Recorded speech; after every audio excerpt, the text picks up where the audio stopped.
Bien. ¿Me escuchan ahí? Bien. Que Dios les bendiga. Hoy queremos tocar una continuación del tema que ya tratamos la semana pasada. Y ese es el tema de la suficiencia de la Escritura. El único detalle es que en esta ocasión lo que voy a hacer es concentrar este tema en un salmo que ya lo hemos visto. Yo fui atrás a mirar cuando hablamos de esto, y cuando yo llegué aquí hace 4 años atrás ya, ¿no? El segundo sermón que prediqué fue sobre esto. Y hoy queremos tocar el mismo tema, pero de la semana pasada, pero ya mirándolo y concentrándonos en el Salmo 19. El Salmo 119 habla de la suficiencia de la palabra, pero predicar sobre el Salmo 119 requeriría un mes o más, bueno, más de un mes, y no voy a predicar sobre el Salmo 119. Pero un resumen más o menos del Salmo 119 lo podemos ver en el Salmo 19, y es lo que vamos a tratar hoy. Pero voy a dar lectura a la parte del Salmo 19, el verso 7 al 11, y ahora sí, si quieren, se ponen de pies. Y así pues los tengo en movimiento continuo y sin el riesgo de que se vayan a otro lado. Y vamos a leer la palabra de Dios en el Salmo 19:7. El Salmo 19:7, que dice de la siguiente manera. Voy a darle acá. Leemos en el nombre del Trino Dios, Padre, Hijo y Espíritu Santo. Amén. Amén. Salmo 19:7 dice: la ley de Jehová es perfecta, que restaura el alma. El testimonio de Jehová es seguro o fiel, que hace sabio al sencillo. Los preceptos del Señor son rectos, que alegran el corazón. El mandamiento del Señor es puro, que alumbra los ojos. El temor del Señor es limpio, que permanece para siempre. Y los juicios del Señor son verdaderos, todos ellos justos. Y aquí ya he concluido y no podemos ir a la casa. No. Pueden tomar asiento. Bien, lo que hice fue que repasé los textos en la pantalla para que lo puedan ver, aunque lo tienen en la Biblia.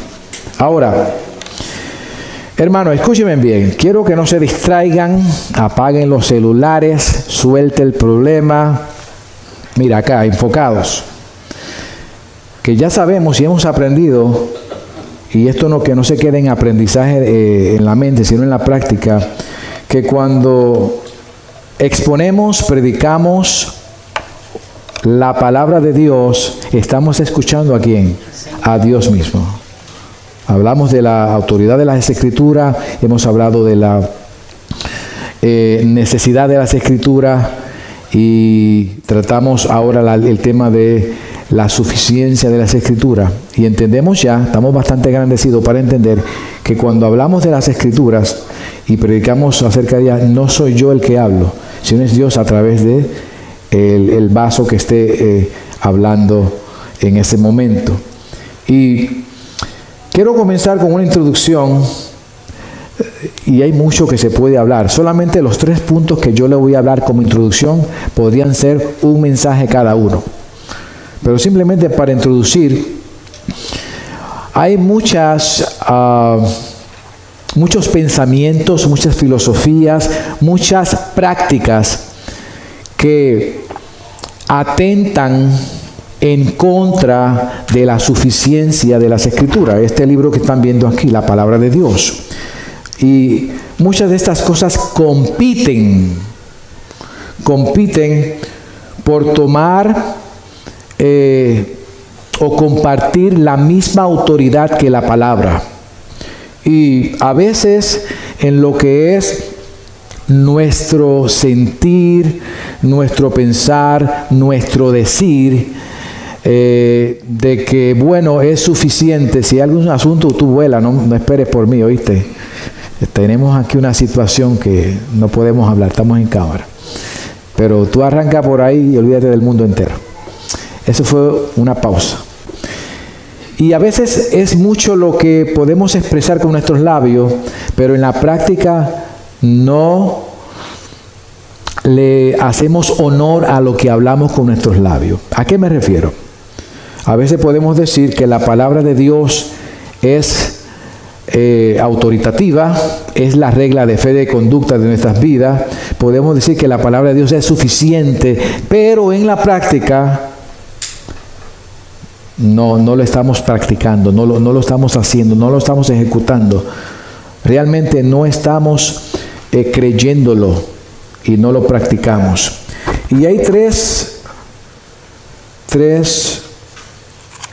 asuntos que le voy a mencionar que compiten, que pelean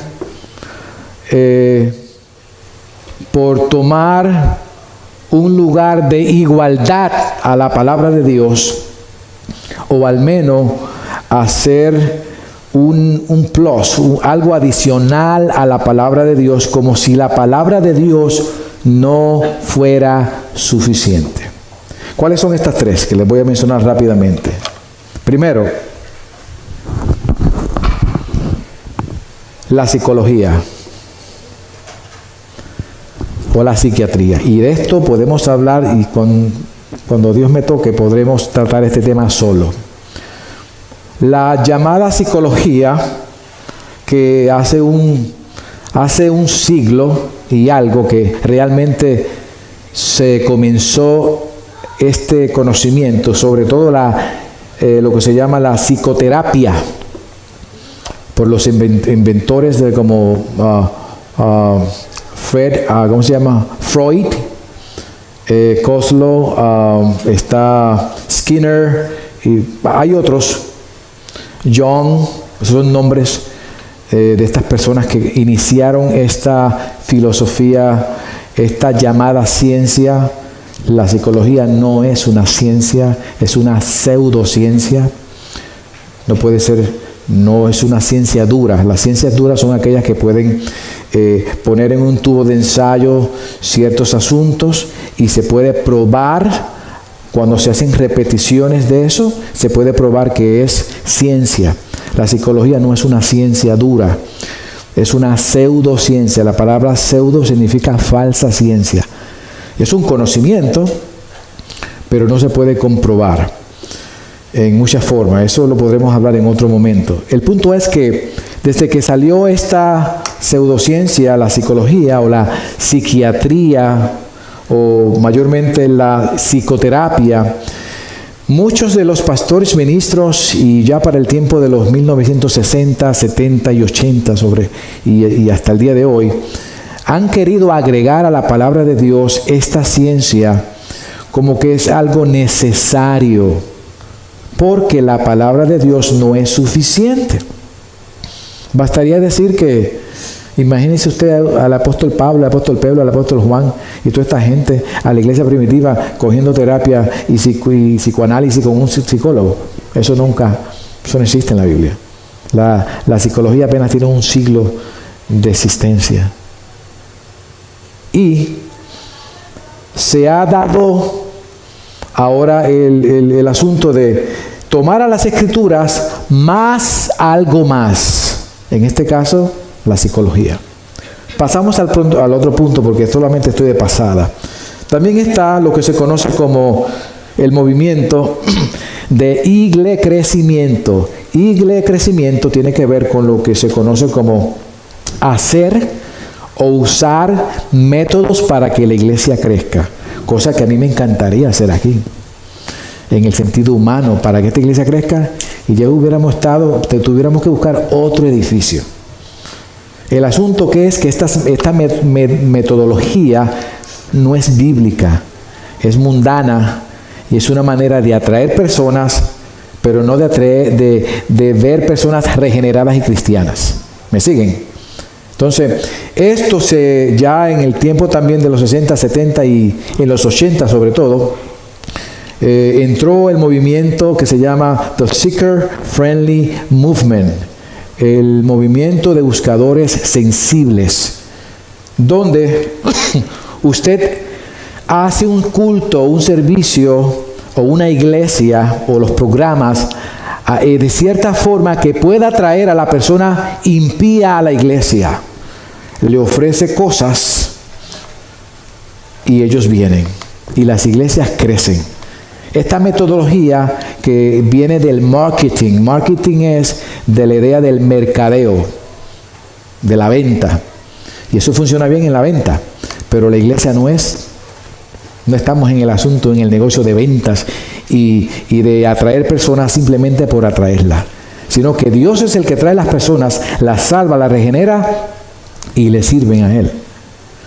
Este asunto también ha sido algo que se ha introducido en la iglesia y ha hecho algo adicional a la Biblia. O sea, la Biblia no es suficiente, por tanto debemos recurrir al marketing, al mercadeo, para poder ayudar a Dios a que las almas vengan a la iglesia y tener una iglesia grande o llena de personas, vuelvo repito, bueno, de personas sí, pero personas no regeneradas. Esto ha creado un problema grande. Lo pasamos porque no es el tema de hoy. Un tercer asunto que ya yo he repetido aquí 1000 y me faltan mil veces más para repetir, es el asunto de las nuevas revelaciones que tanto conocemos nosotros, el pueblo pentecostal. Donde se presume que la palabra de Dios está incompleta, no es suficiente, por tanto debe haber profecías, debe haber nuevas revelaciones que Dios me da a mí de cierta forma, adicional a las palabras, donde Dios me habla a mí cosas que en la Biblia no hay. Muchos van al cielo, otros van al infierno, otros Dios le habló una cosa ahí rara. Y cuando vienen a ver, hay movimientos completos, iglesias. Yo conozco muchas iglesias, hermano, completas, que su servicio se basan al final en ¿qué? En ministrar. A ellos le llaman ministrar, a traer una palabra de Dios que es extra bíblica, no es de la Biblia. Es lo que un profeta o una profetisa o alguien Dios le reveló, le dijo. Entonces, se crea una dependencia tal que si no hay eso en esa iglesia, Dios no ha hablado. Cuando tenemos la palabra profética más segura en nuestras manos siempre y se predica todo el tiempo, pero no, eso necesitamos algo más porque la Biblia no es suficiente. ¿Me siguen la línea, hermano? Todo esto ha hecho que la iglesia se debilite, porque que lo único que sustenta y que alimenta, y como dijo Jesús en Juan 17, santifícalos en tu verdad, tu palabra es verdad. ¿Cómo usted va a ser santificado? Por medio de la palabra. ¿Cómo usted es regenerado y nace de nuevo? Por medio de la predicación del Evangelio, al recibir a Cristo y al creer y arrepentirse y nacer de nuevo. Solamente la palabra es la que puede hacer tal cosa. La palabra es suficiente. Estos tres elementos que le menciono y otros más que podríamos mencionar han tratado de minimizar la suficiencia de las Escrituras, como es el tema que tenemos acá. Ahora, vamos a ver el Salmo 19 y vamos a ir frase por frase para tratar esta temática, porque el Salmo 19, perdón, yo dije 119, es 19, del verso 7 en adelante, podemos ver aquí la suficiencia de las Escrituras. Las Escrituras, la palabra de Dios es suficiente para nosotros. Y vamos a ir frase por frase, donde dice el Salmo 19:7, que dice, miren en la pantalla, pueden verla, lo hice a colores muy bonitos. Oye, trabajo espectacular, para que ustedes se deleiten. Y si no tienen Biblia y está pequeña la letra, pues aquí pueden ver. Fíjense en los colores, los verdes son los énfasis. Y cuando vean el amarillo, va a ver que continuamente lo que quiero señalar con esto es quién es el autor. La ley es de quién, del Señor. Es más, voy a seguirle aquí el juego. Dice el testimonio del Señor. Y luego los preceptos del Señor. Mandamiento del Señor. El temor del Señor. Ahí fallé y no le puse amarillo. Pero lo podemos arreglar. Del Señor. Y ya concluimos, no podemos ir. No. Entonces quiero que se fijen en eso. Vamos a ver la primera frase en el Salmo 19:7. Dice, la ley de Jehová. Quiero que vean, hermanos, que en este pasaje, Salmo 19:7 ¿cuál es? Al 11 o al 9. Aquí se van a presentar 6 títulos de la palabra. 6 diferentes formas como se le llama a la palabra de Dios. En este primer verso se le llama a la palabra de Dios la ley. La ley del Señor. Luego vamos a seguir viendo otros. Entonces, también vamos a ver no solamente 6 títulos, vamos a ver 6 cosas que la Biblia es. En este verso señala que la Biblia, la ley de Jehová del Señor, es perfecta. Pero también vamos a ver 6 cosas que la Biblia, la palabra de Dios, hace. A consecuencia de lo que es la Biblia, la palabra de Dios, trae ciertos resultados, porque es palabra de Dios. Y eso es lo que vamos a ver en cada una de las frases que vemos aquí. 6 títulos de la ley, 6 cosas que es la ley o la palabra de Dios y 6 cosas que hace la palabra de Dios. ¿Me siguen? Me avisan si tengo que sacar un gritito de vez en cuando para que despertemos. Porque como que, no sé, no los quiero que se me duerman. Entonces, la ley del Señor, verso 7, Salmo 19:7 dice, la ley del Señor. Y aquí, el título de la ley de Jehová o del Señor trata con el Torah. Torah son los libros del Antiguo Testamento, y este es el primer título que describe a la palabra de Dios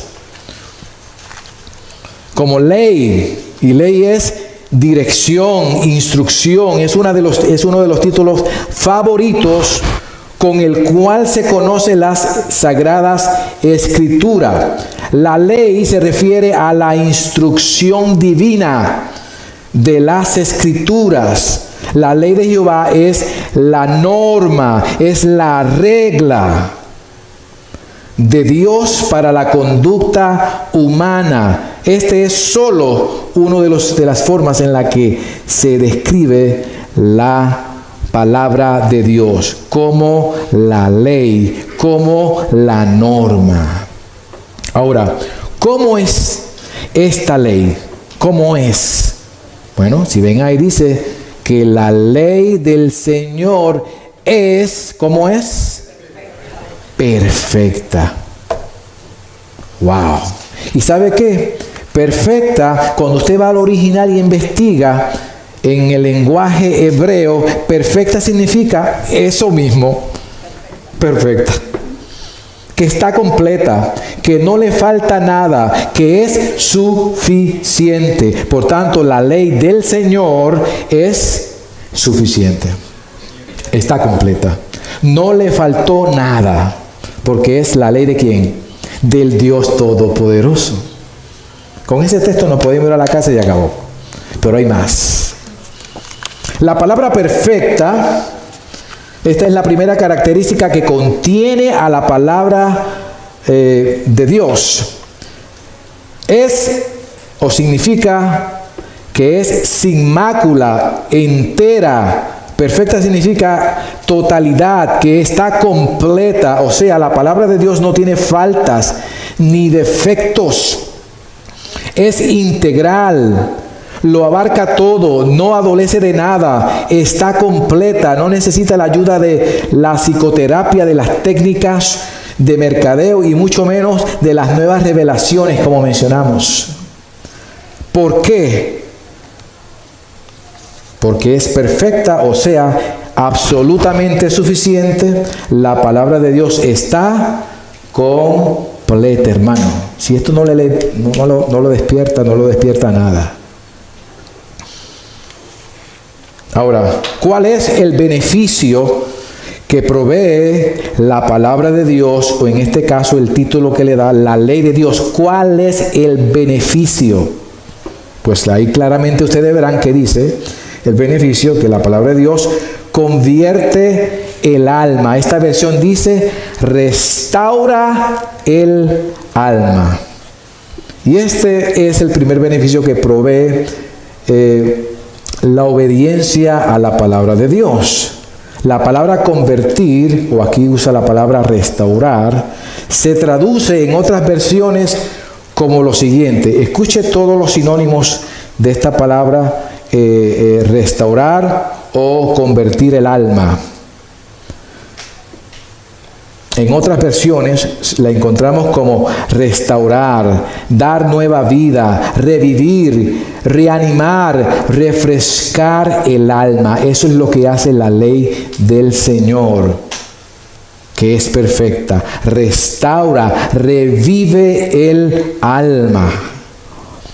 Reanimar, refresca el alma. La palabra para alma en hebreo es nefesh, que en el Antiguo Testamento es traducida como vida. Alma es vida, persona, yo, corazón, y hay muchas otras.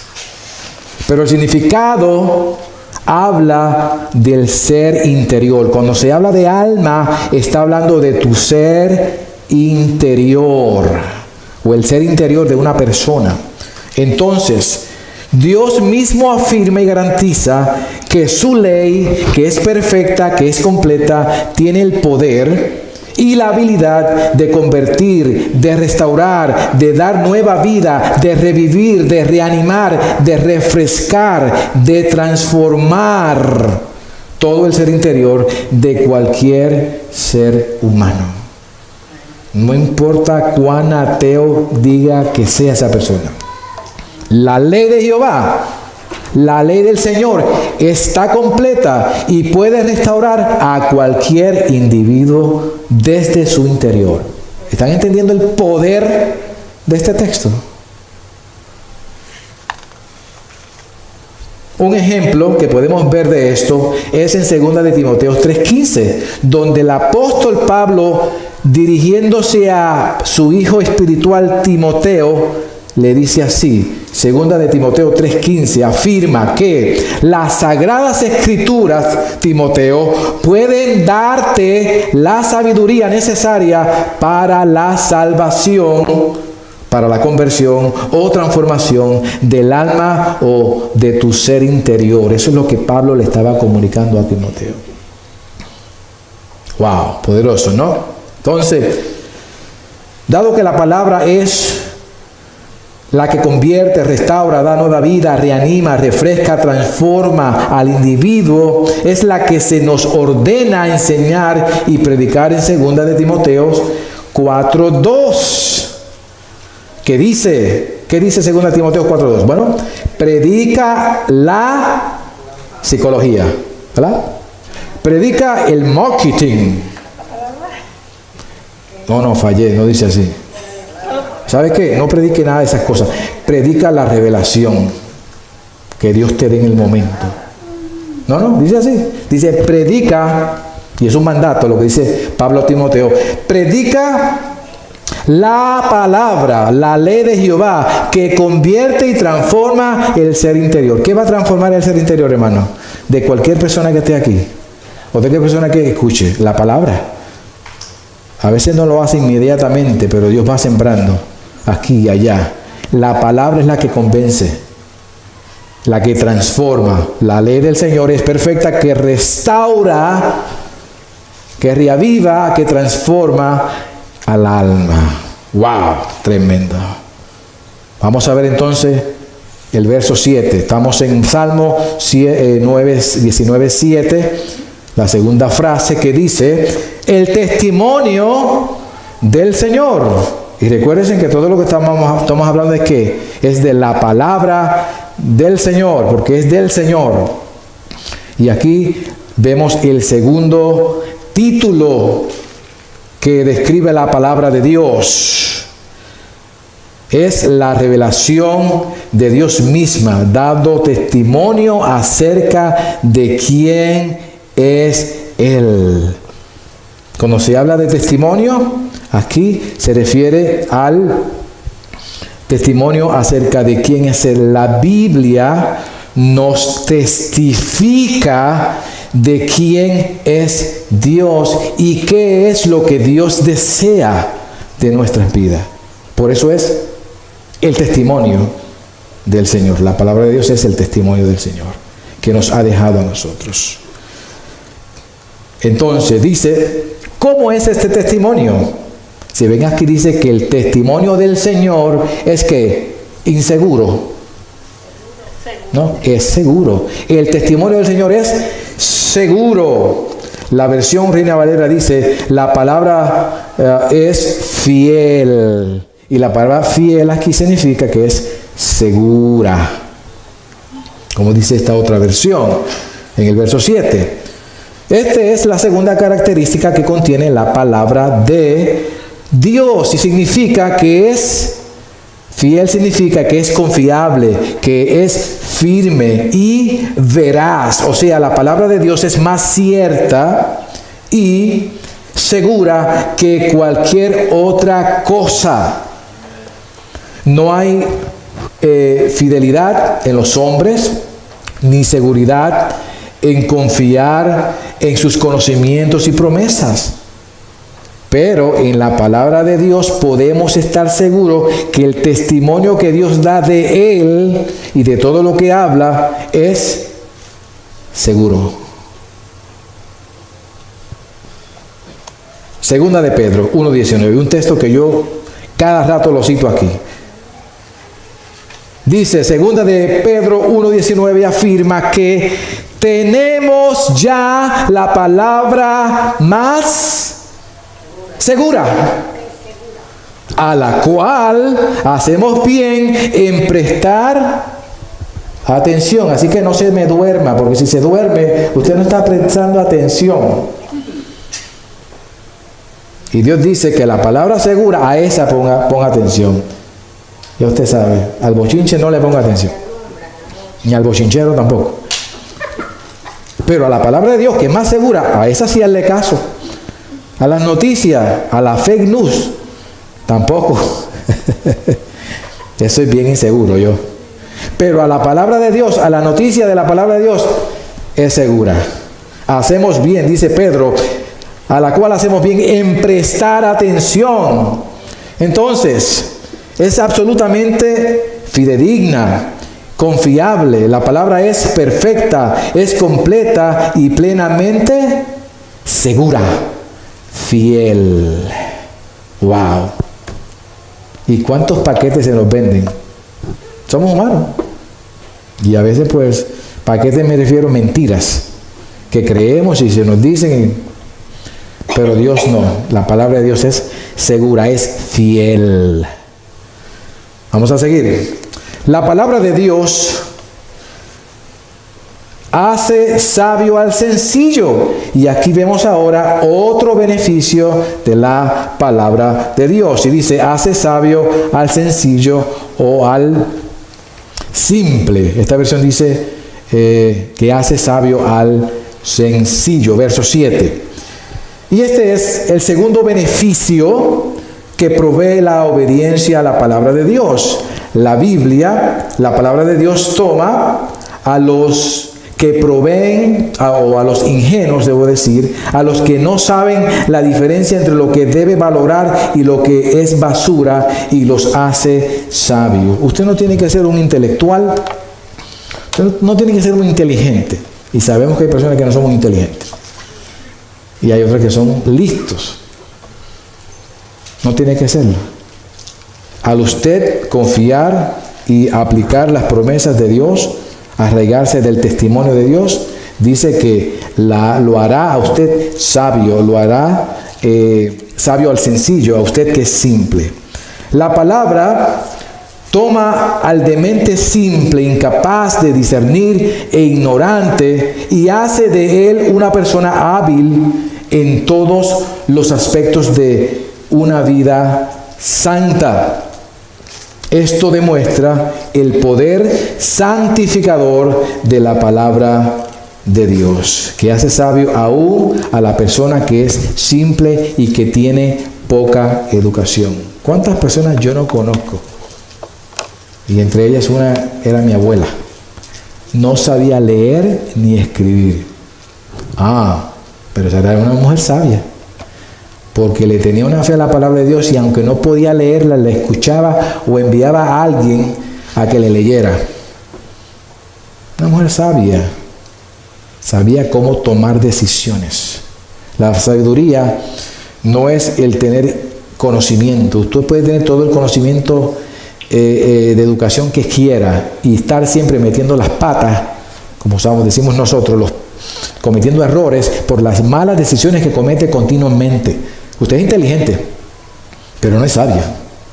La palabra te puede hacer sabio cuando usted sigue el consejo de Dios en su palabra. Vamos a seguir porque si no me quedo. Vamos a ver entonces el verso 8. Estamos en el Salmo 19, 8. Y vamos a ver ahora el tercer título que da aquí a la palabra de Dios.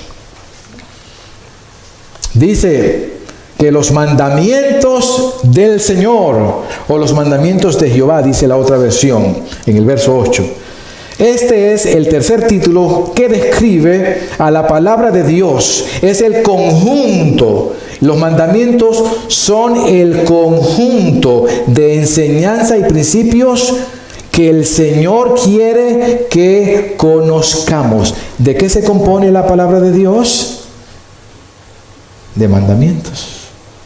¿Y para qué Dios da mandamientos? Para que los mire y dice, ok, ahorita lo hago, ¿saben qué? No me interesa. Los mandamientos son órdenes que debemos ejecutar. ¿Para qué? Para el beneficio de Dios. Dios necesita que le demos consejo y que le demos guía. No, Dios es el que da guía y nos ha dado mandamientos en su palabra para que los cumplamos y nos vaya mejor, nos vaya bien.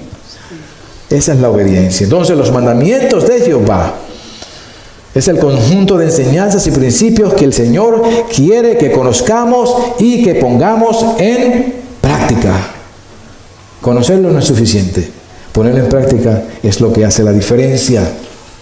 Entonces, la palabra del Señor, o en este caso los preceptos del Señor. Yo creo que yo me pasé, ¿no? Vamos a ver. Aquí estoy, sí. Es que toqué la tecla sin querer.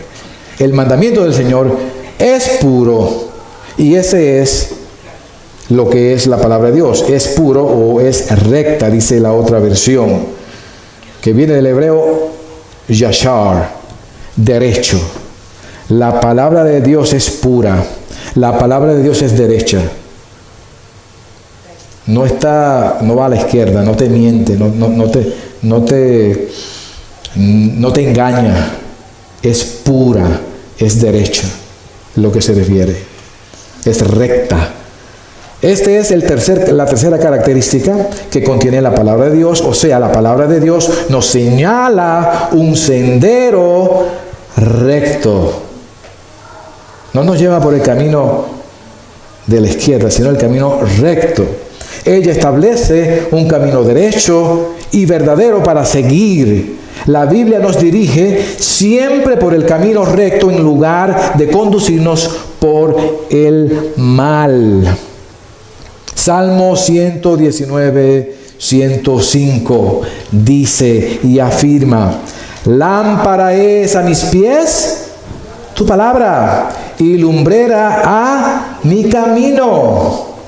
Entonces nos lleva siempre por el buen camino, por el buen sendero, por el sendero correcto y verdadero. La palabra es perfecta, repetimos, es completa, es fiel, es segura y completamente recta y derecha. ¿Cuál es el beneficio entonces? El mandamiento del Señor es puro. ¿Y cuál es el beneficio de esa pureza, de ser derecha? Pues dice la última parte que el mandamiento del Señor es puro, que alumbra los ojos. Como es pura, como es derecha, nos enseña, nos da luz por donde debemos caminar. La palabra de Dios alumbra los ojos. Vamos entonces al otro punto o a la otra frase. El temor del Señor. Déjenme ver si no me pasé. Yo salté una. Ah, con razón. Yo sabía que había un asunto aquí raro. No, pero ya lo despedí otra vez, mire. Ya. Los mandamientos, los preceptos, yo hablé de ese. Ah, pues mire. Y ustedes no me dijeron. Vamos a ver, que tengo aquí una confusión. Yo le dije que los mandamientos, ya le hablé. Ya. Sí, lo único que no hice fue que no señalé la parte final de los beneficios. Ya dije los preceptos del Señor, no eran los mandamientos, eran los preceptos del Señor.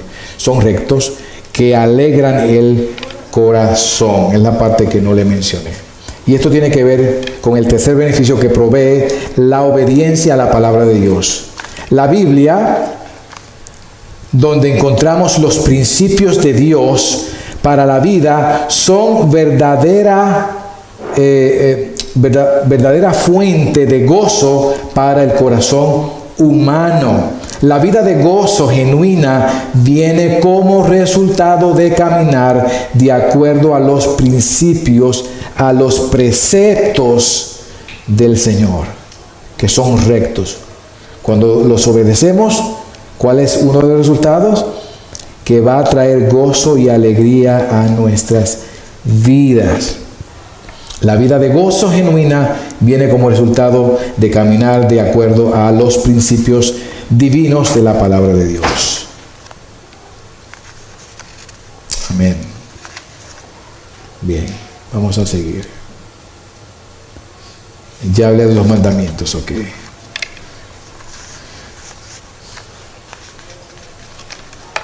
Aquí estamos con el cuarto o el... ¿Sabe lo que está pasando? Que yo usé una versión que invierte el orden de las frases comparándola con la Reina Valera. Y ese es el asunto. Y ahí es que viene la confusión. Pero seguimos. Vemos aquí el cuarto título, el mandamiento del Señor, que es puro, que ya les hablé, donde trata la cuarta característica que contiene la palabra de Dios. Puro es limpio, esclarece, es clara, o sea, la palabra de Dios clarifica y esclarece. Trae claridad a los asuntos oscuros de la vida humana. Nos da dirección clara sobre asuntos de la vida. La Biblia es siempre totalmente transparente, clarificadora, esclarecedora, como lo afirma Proverbios 6:23, que dice: porque el mandamiento es lámpara. ¿Y qué hace una lámpara, hermano? Alumbra. El mandamiento es lámpara que ilumina, y la enseñanza de Dios es luz. ¿Y qué hace la luz? Esclarece. Y aclara o ilumina. Entonces la palabra de Dios es perfecta, completa, es fiel, es segura, recta, es pura o clara, que esclarece nuestro entendimiento. ¿Y el beneficio cuál es? El que estamos viendo abajo, que alumbra los ojos. Y este es el cuarto beneficio que provee la obediencia a la palabra de Dios. La Biblia, la palabra de Dios, nos permite ver haciendo comprensibles las cosas confusas. Esto pasa porque la palabra de Dios da un claro entendimiento de las cosas que nos parecen confusas. Ella ilumina y hace que las cosas confusas de la vida se hagan comprensibles. Amén. Vamos ahora al temor. Aquí vemos entonces el quinto título de la palabra de Dios, que dice el temor de Jehová. Aquí la palabra temor es una referencia o es un otro título que da el salmista a la palabra de Dios, y aquí le llama el temor del Señor. Verso 9. Este es el quinto título que describe la palabra de Dios como que es el manual sobre adoración, que nos enseña cómo adorar a Dios, donde se nos enseña a temer a Dios, adorándolo como es debido y como Él desea. Usted quiere saber, y yo, cómo rendir un culto a Dios y temerle. Bueno, las Escrituras, la palabra de Dios. Dice que es limpio. El temor del Señor es limpio. Y la palabra limpio aquí del hebreo tahor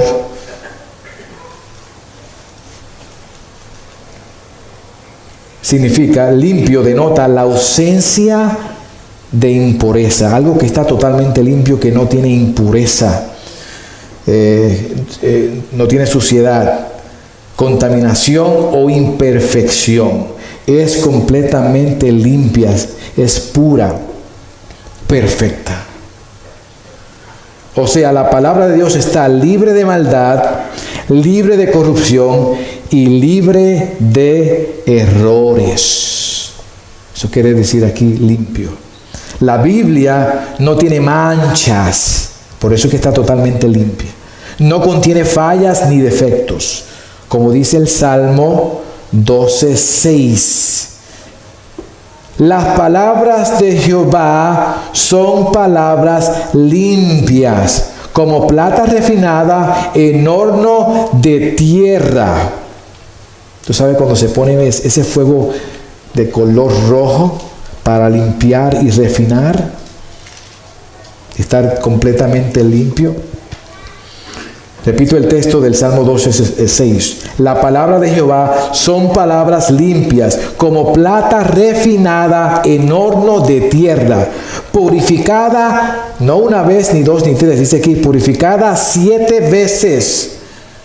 Entonces vemos aquí que la palabra es perfecta, es completa, es fiel, es segura, es recta, es pura, clara y limpia, sin contaminación alguna. Ya casi estamos terminando en 1 hora. ¿Cuál es el beneficio? Bueno, creo que me pasé. Espérese, sí. El beneficio del temor del Señor, de la palabra de Dios, que es limpia, ¿cuál es? Que permanece hasta corto tiempo, ¿verdad? No, permanece para siempre. Esto es el quinto beneficio que provee la obediencia a la palabra de Dios. En la palabra de Dios se puede confiar, pues no es necesario actualizarla, o la palabra que se usa por ahí es contextualizarla. Es que tenemos que contextualizar la palabra de Dios. Hay que estar a la moda, ya tú sabes. Vamos a omitir eso y... El apóstol Pablo dijo, pero El apóstol Pablo está en otra época. Vamos a contextualizar la Biblia, vamos a modernizarla, ya usted sabe. Vamos a actualizarla, porque la Biblia es un librito viejito. Los tiempos han cambiado. ¿Han escuchado eso? Pues no le hagamos mucho caso a lo que Dios ha dicho en su palabra. Bueno, entonces en la palabra de Dios se puede confiar, pues no es necesario actualizarla para cada cultura. La Biblia es permanente y eternamente relevante. No necesita ser corregida, ni pulida, ni refinada, ni actualizada, porque es siempre importante. Como dice Isaías 48:8 lo expresa así: séquese la hierba, marchítese la flor, mas la palabra de Dios nuestro permanece para siempre. Punto. Los preceptos de Dios desde hace 2000 años atrás o 4000 años atrás en el Antiguo Testamento y hasta el día de hoy son la misma, no cambia. Permanece para siempre. Estamos terminando. Abróchense que el avión está por aterrizar. Los juicios de Jehová. Aquí tenemos el sexto título que da el salmista a la palabra de Dios. Los juicios de Jehová o del Señor. Y la palabra aquí para juicios de Jehová es mishpat. Me gusta hablar a veces estos idiomas que ni entiendo, pero se oyen bonito. Este es el sexto título y último que describe a la palabra de Dios. Es el veredicto, los juicios del Señor. Aquí está tratando de los veredictos de Dios. Los veredictos, los favorables y aquellos que no son favorables. Porque Dios hace veredictos favorables, buenos, y otros que son condenatorios, ¿no? Pronunciando judicialmente la sentencia o el decreto de Dios, porque Dios sí puede decretar. Oye, ¿sabía eso? Pero esta gente que se la pasa decretando no tiene ese poder. Dios es el único. La sentencia o decreto de Dios son los veredictos del juez supremo, el Dios y creador de toda la creación. ¿Y cómo son los juicios o veredictos de Jehová? Dice aquí, los juicios del Señor son mentiras, ¿verdad? O a veces dice la verdad, pero a veces no. Los juicios del Señor son verdaderos. Eso es lo que es la palabra de Dios, verdadera. La palabra en el verso 9 es verdad. Esta es la sexta característica que contiene la palabra de Dios. Es cierta, es verdadera, es veraz. Todo veredicto dado por Dios en su palabra, que aquí la tenemos, en cuanto a condenación eterna y en cuanto a salvación eterna, es plenamente veraz. Él lo dijo, va a pasar. Unos van a ser salvos, otros van a ser condenados. El que se arrepiente será salvo. El que no se arrepiente será condenado. Dios lo decretó, Dios lo dijo, así va a ser. Los juicios del Señor son verdaderos. Lo que dice acerca de su ley, la Biblia, como perfecta o completa, como fiel o segura, como que es recta, que nos lleva siempre por el buen camino, como pura o clara, como limpia, inerrante y como verdad, es totalmente, absolutamente cierto. Lo que acabamos de leer, que dice que la ley de Jehová es perfecta, que la ley, los testimonios de Jehová es todo lo demás y todo lo que hemos dicho, eso que él dice es verdadero, es cierto, completamente, no va a cambiar. ¿Por qué? Porque Dios no miente, ni puede mentir. Vamos a ver algunos versos. Número 23:19 afirma que Dios no es hombre para que mienta. Tito 1:2 afirma que Dios no miente. Romanos 3:4 afirma, sea Dios veraz y todo hombre mentiroso. Hasta yo. Todos mentimos. Todo hombre. Juan 17:17. Jesús oró al Padre, dijo: santifícalos en tu verdad, tu palabra, tu ley, tus preceptos, tus testimonios es lo mismo. ¿Qué dice aquí? Repito, Juan 17:17. Santifícalos en tu verdad, tu palabra es verdad. Wow. Y segunda de Timoteo 3:16 afirma que toda la escritura es inspirada, exhalada por Dios. Toda. Por tanto, desde Génesis hasta Apocalipsis, toda la escritura, la Biblia es absolutamente y totalmente cierta, es totalmente verdad, hermano. Si tan solo creemos esto, que nos dice el salmista, wow, ¿cómo cambiaría nuestra perspectiva? La palabra de Dios es plenamente o toda justa, como dice el verso bajo. Los juicios del Señor son verdaderos y como beneficio, todos ellos justos. Dios es un Dios justo y su palabra es justa. Ese es el sexto beneficio que provee la obediencia a la palabra de Dios. La palabra de Dios produce en nosotros una absoluta justicia integral que no podemos lograr por nuestra cuenta. ¿Usted quiere ser justo? En todo lo que usted piensa y que ejecuta. Bueno, pues usted no tiene justicia propia. Pero al obedecer su palabra, usted va a actuar en justicia para con otros a través de su palabra. Estamos entonces concluyendo. Ahora sí, esto me gustó. Mira cómo las sonrisas están ahí. Conclusión, lo que estaban esperando. Resumiendo todo lo dicho, las Escrituras en el Salmo 19 afirma, y después de esto tenemos dos partes: Santa Cena y un cántico de los niños. Las Escrituras en el Salmo 19 afirma ser ¿qué? Perfecta. Esto quiere decir completamente suficiente. Completamente suficiente. Las Escrituras en el Salmo 19 afirma ser fiel, confiable, segura, porque es Dios mismo, su palabra, que no miente. Recta, tercero, que nos lleva por el sendero correcto, siempre, todo el tiempo. Las Escrituras en el Salmo 19 afirma ser pura, que clarifica, que esclarece. Y también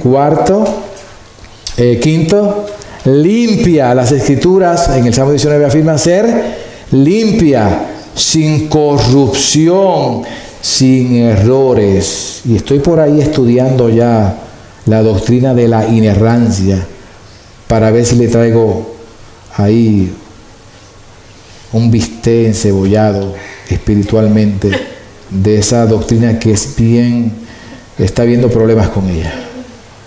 Es limpia, sin corrupción, sin errores. Y las Escrituras en el Salmo 19 afirman afirma ser verdad, cierta y veraz. Edwin, ayúdame aquí. Tani, you got it. Vamos a estar de pies. Vamos a concluir.